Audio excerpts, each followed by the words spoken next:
All right, let's talk about something that's hiding in plain sight, powering just about every app you use. We're going to pull back the curtain on something called physical database design. It's the invisible architect of your digital world.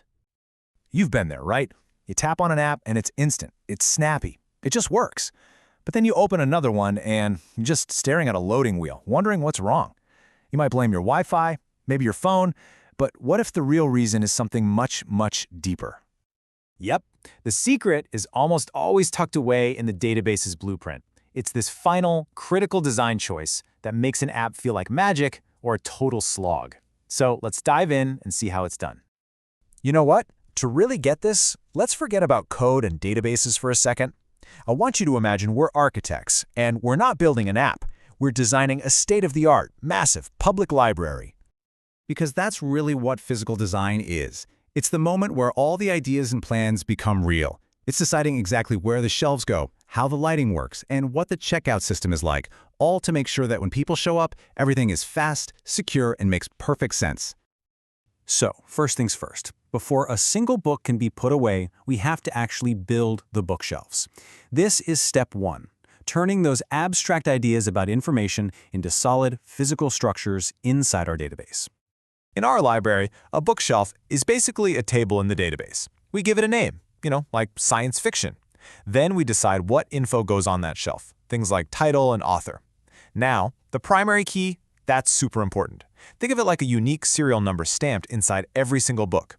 No two are the same. It makes finding a specific book foolproof. And foreign keys? Oh, these are cool. They're like little sticky notes that create connections. A note in a sci-fi book might say, "For more by this author, go see the author biographies shelf, row 5. It's how we link everything together. Okay. Here's the tricky one.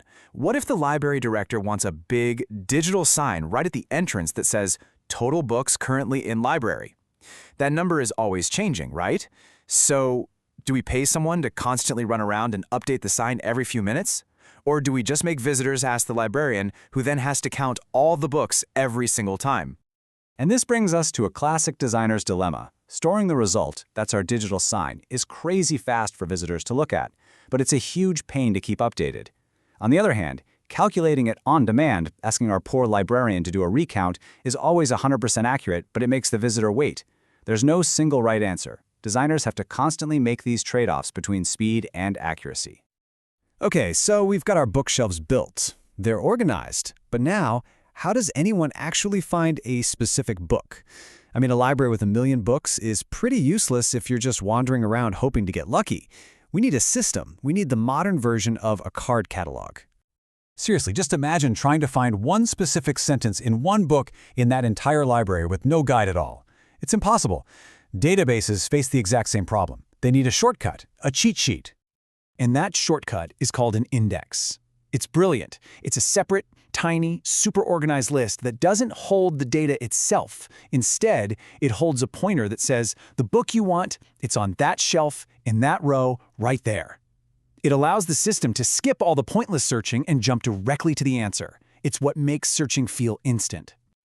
All right, our library is beautifully organized, it's easy to search, but now we have to protect it. We can't just let people wander in, scribble in the books, and walk out with them without checking out. We need some rules. We need security. So, in the database world, we do this by creating user roles. Think about it. A librarian should be able to do everything. Add new books, update member info, the whole shebang. A member can look at books and check them out. And a guest? Well, maybe a guest can only search the catalog. Then you assign very specific controls to each role, making sure no one can do something they're not supposed to. It's all about keeping the data safe and sound. So our library is built, it's organized, it's secure, we're almost done. But there's one final, absolutely critical test. We have to make sure it can handle rush hour without collapsing. This is where designers become detectives.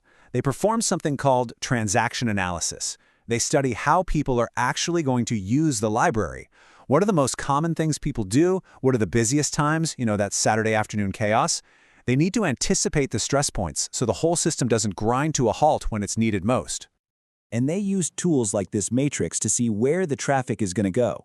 Look at this. A simple search for a book only touches one shelf, the books table. Easy. But checking a book out? Whoa, that action has to talk to the books, the members, and the loans tables all at the same time. This kind of map immediately shows which parts of our library need to be the most robust and efficient. And this right here, this shows you why that planning is so critical.